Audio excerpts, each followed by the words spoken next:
Hi everyone. तो इस video में हम लोग एक्सरसाइज 9.2 से क्वेश्चन नंबर 1 और 2 को सॉल्व करेंगे। देखो, तो सबसे पहले दोनों क्वेश्चन बेस्ड है मल्टीप्लिकेशन में।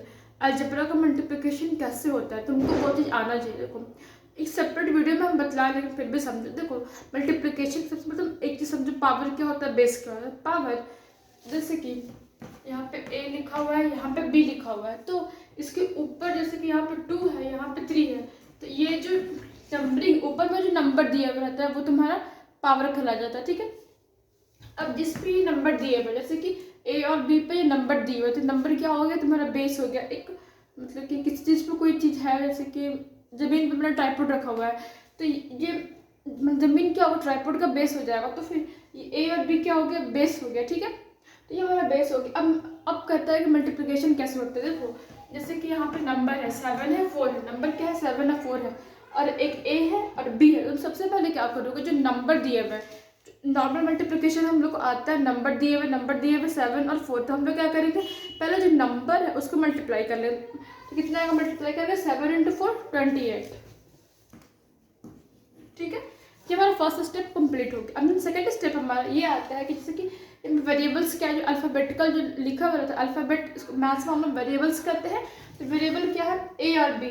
तो तुम ये चीज़ समझो कि a और b क्या है, दोनों अलग अलग बेस है, डिफरेंट बेस है। तो जब बेस सेम होता है तो पावर क्या होता है, ऐड हो जाता है। अगर यहाँ पे a रहता तो ये पावर क्या होता है, तो देखो जैसे यहाँ पे एक a है, यहाँ पे एक a है, बेस क्या है, सेम है। तो सबसे पहले सेम बेस है, तो सबसे पहले बेस को लिख दोगे। हम लोग यहाँ पे बेस को लिख दी। अब बेस लिख लिए, तो जैसे कि यहाँ पे 1 और 2 है ना, तो तुम 2a नहीं लिखोगे, तुम एक ही a लिखोगे। सिर्फ जो कॉमन है ना, a और a कॉमन है, हम लोग सिर्फ a लिखेंगे।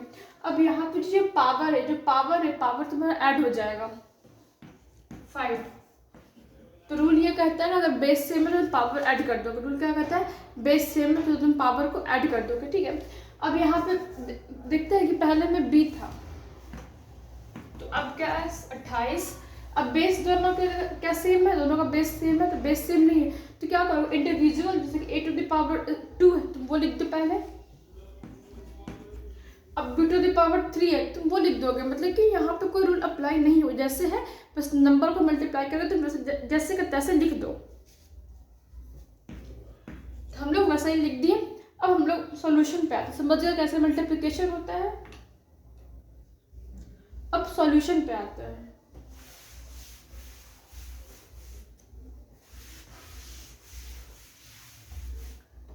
देखो, सॉल्यूशन क्वेश्चन नंबर 1 तुम्हारा कहता है, क्वेश्चन नंबर 1 है 4। अच्छा, प्रोडक्ट मतलब होता है मल्टीप्लाई करना, प्रोडक्ट मतलब होता है मल्टीप्लिकेशन निकालना।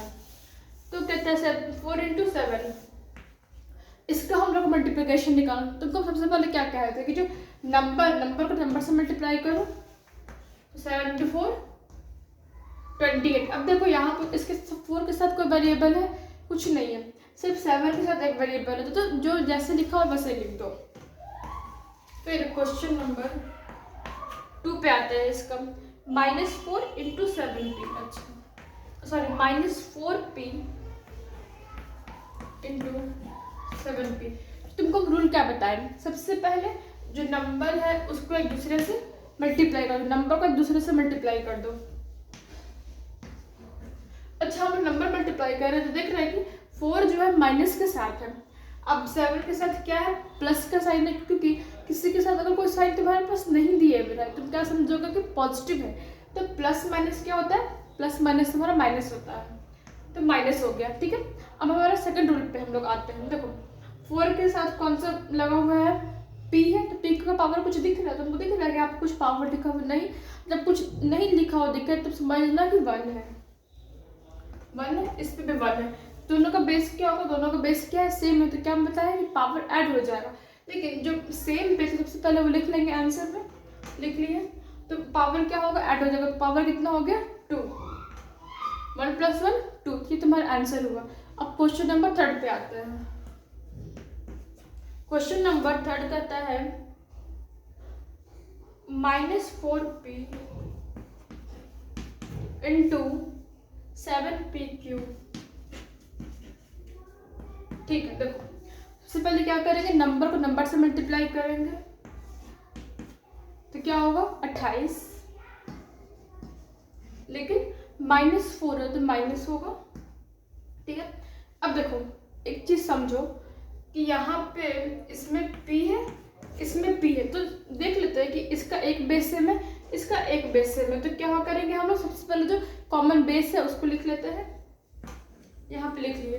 अब देख रहे हैं कि इसमें भी कोई पावर नहीं दिख रहा है, इसमें भी कोई पावर नहीं दिख रहा, लेकिन जब नहीं दिख रहा तो 1 1 कंसिडर करते हैं, तो 1 1, तो क्या करेंगे इसका पावर ऐड हो जाएगा तो कितना होगा 2। जब Q का कोई बेस इसके साथ नहीं है तो Q वाला को क्या करेंगे, जैसे कि तैसा लिख देंगे, तो वैसे ही हम लोग इसको लिख दिए, नोट कर लो इसको। फिर इसका अच्छा 4 है, इसके बाद इरेज कर दे।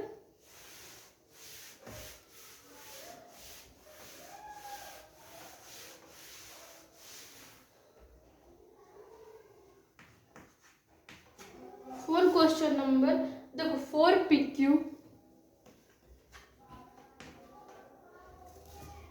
Into -3P। तो देखो हम क्या बतलाएं, सबसे पहले जो नंबर है वो मल्टीप्लाई हो जाएगा, तो मल्टीप्लाई कौन सा होगा, सबसे पहले फर्स्ट स्टेप में 4 × 3 मल्टीप्लाई, सॉरी 4 × -3 मल्टीप्लाई, कितना आएगा 4 3 12, तो -12 -12 मल्टीप्लिकेशन होके आ गया। अब देखो ये फर्स्ट वाले p का पावर कितना है 3, दोनों का बेस क्या, दोनों का बेस सेम है, तो वो लिख लेते हैं कि यहाँ पे रूल अप्लाई होगा। देखो अब इसका पावर क्या है 3, अब इसका पावर क्या जाएगा 1, कुछ नहीं है तो 1, तो अब बेस में पावर क्या होता है ऐड हो जाता है, 3 + 1 4 हो गया, तो इसको लिख लिए। अब लास्ट क्वेश्चन नंबर 5 है इसका।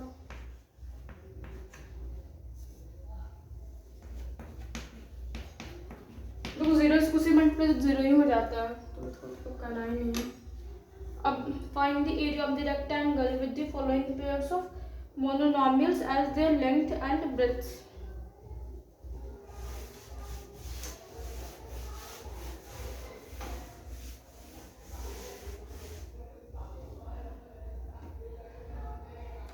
तो देखो क्वेश्चन नंबर 2 में तुम्हारे पास मोनोमियल का पेयर दिए, मतलब जिसका सिर्फ एक पॉलिनॉमियल, सिर्फ एक टर्म, सिर्फ 4p 5p, जैसे तुम्हारा सिंगल पॉलिनॉमियल है, तो ये तुम्हारे पास दिए हुए हैं।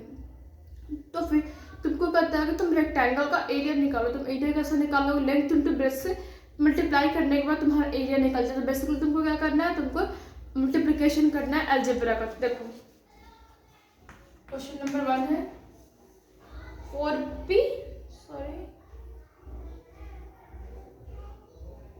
अच्छा अलग, find the areas of the rectangle with the following pairs of monomial as the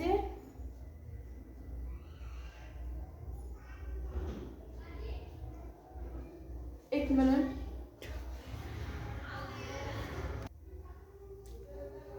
तो देखो हम क्वेश्चन लिख लिए, तो फिर ये जो है तुम्हारा 4, एक और नीचे 5 नहीं लिखे हैं अभी तक, तो ये तुम्हारा 4 सॉरी लेंथ और ब्रेथ का पेयर दिए हुए, ये लेंथ ये ब्रेथ कंसिडर कर ली, ये लेंथ ये ब्रेथ है।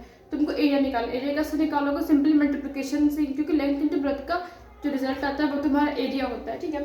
देखो तो ये पी क्यू है, तो दोनों का बेस सेम लेंथ को रूल अप्लाई डायरेक्ट इसको मल्टीप्लाई करके लिख दो, मतलब एक साथ करके लिख दो। अब आते हैं सेकंड नंबर क्वेश्चन। देखो इसमें सबसे पहले नंबर भी दिए हुए, नंबर दिए हुए, तो सबसे पहले क्या करेंगे, नंबर को मल्टीप्लाई करेंगे, तो 5 × 10 50, m × n, m × n का बेस सेम है, m × n का बेस सेम है, बेस नहीं सेम है तो क्या होगा, सिंपली एक साथ लिखा जाएगा। अब देखो इस पे ध्यान दो, सबसे पहले क्या होगा, थर्ड नंबर क्वेश्चन, ये सॉरी नंबर मल्टीप्लाई हो तो 20 × 5 मल्टीप्लाई करोगे तो 100 आता है, 100। अब देखो x स्क्वायर क्या y स्क्वायर का बेस सेम है, डिफरेंट है, तो क्या दोनों साथ में लिखा जाएगा सिर्फ। अब देखो 4x × 3x स्क्वायर है, सबसे पहले क्या होगा, नंबर मल्टीप्लाई होगा, मतलब कि 4 × 3 मल्टीप्लाई होगा, कितना आएगा 12। अब देखो x स्क्वायर का बेस है, तो x का बेस सेम, तो क्या करोगे, तो सबसे पहले x लिखा जाएगा, x लिखा है सॉरी, x लिखाएगा तो फिर अब देखो पावर क्या होता है, पावर ऐड हो जाता है। तो इस वाले x का कोई दिख रहा है पावर नहीं, तो हम लोग 1 मानेंगे। तो 2 + 1 क्या होता है, 2 + 1 क्या हो जाएगा 3। अब हम लोग 5 पे आते हैं। 3 ml 4 mp। तो सबसे पहले क्या होगा, नंबर मल्टीप्लाई होगा, 4 × 3 12 हो जाएगा। फिर अब देखो m और p का बेस दोनों में सेम है, नहीं तो m और p को पहले लिख लो। अब n इसमें भी है n इसमें भी, तो n कॉमन है तो सबसे पहले n लिखा जाएगा, और उसका जो बेस होता है n1 ऐड हो जाएगा तो 2 हो जाएगा। देखो अगर समझ में आए सब्सक्राइब कर देना मेरे चैनल को।